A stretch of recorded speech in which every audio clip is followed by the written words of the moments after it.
Hello and welcome to Charter Local Edition Northwest. Today our crew is in Olympia and we're talking to lawmakers about what they're working on for you. My guest now is the 13th District Republican Representative from Moses Lake, Tom Dent. Thank you for joining us. Oh, thank you. A pleasure to be here. You have a couple of bills that are still alive that would be moving forward in the right direction, you believe, to really help early learning and to help children. Can you explain those to us? Yes, I do. You know, during the interim last time, we had a mental health work group to look at the issues with mental health in the state, and I was on the workforce part of that group. And we looked at how we can increase our workforce and put more people in there.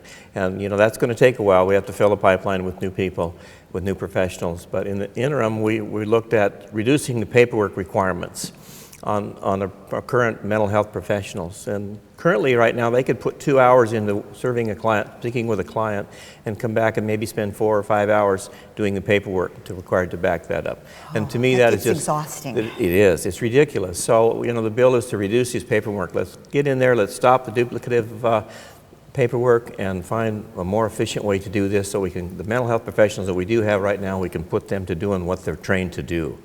So I'm excited about that, and that's still moving. And the emphasis on children and early learning.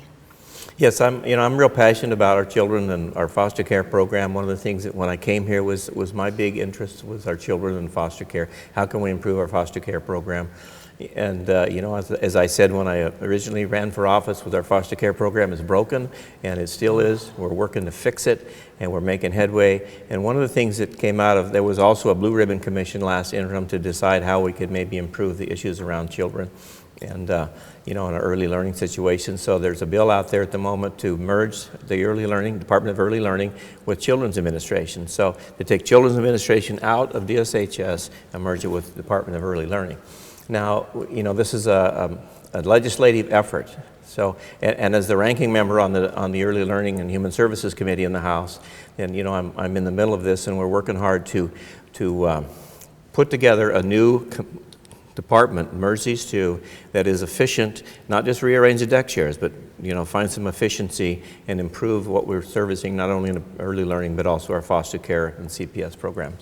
So it's been an ongoing piece of legislation and negotiation since mid-January, and we're making headway. That has made some change over the years, because I remember when the Department of Social and Health Services, many people know that as DSHS, was family-centric. The idea was if you serve the family, you serve the whole. It was one thing. Yes. Well, it's gotten bigger, and there are more services for more people, and some of the needs are greater, and these are adults. And so you're thinking by sectioning off the portion for children, people can really be specialized and better focus on just the kids. We can focus on the children, exactly right, and be more efficient.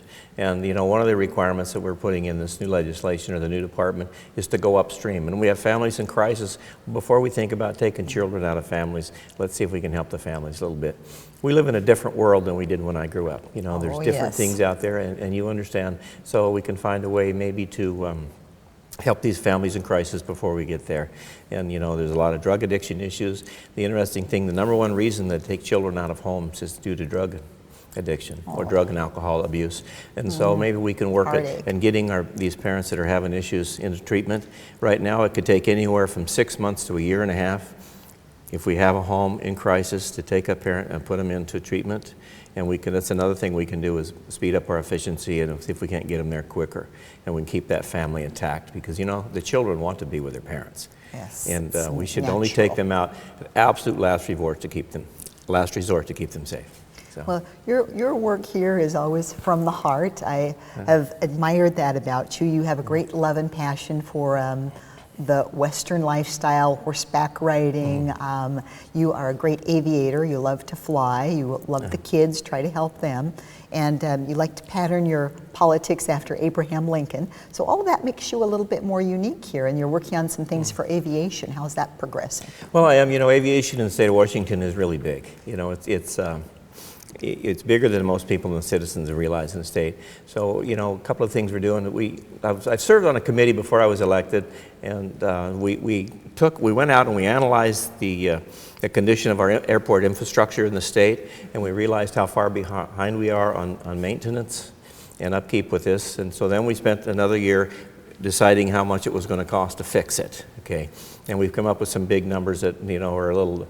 They're big numbers, but so a couple of things I've done this year is, number one, I've run a bill to raise the cap. So currently there's grant caps, or there's grants that come from our Department of Transportation Aviation Division to airports, and mostly it's for asphalt, things like that. But that cap has been set at $250,000 a year. But that's been there for 35 years. So if we correct that for inflation, can't buy much with that anymore. No, correct that for inflation, and that puts it up around $670,000. So we're raising the grant cap to $750,000. So we can be more efficient with our grants, in the construction that we do, so we don't have to push a job 2 or 3 years out to finish something. We can get it done in maybe 1 year. That's one thing we're doing. And the second thing is I put together an infrastructure loan account.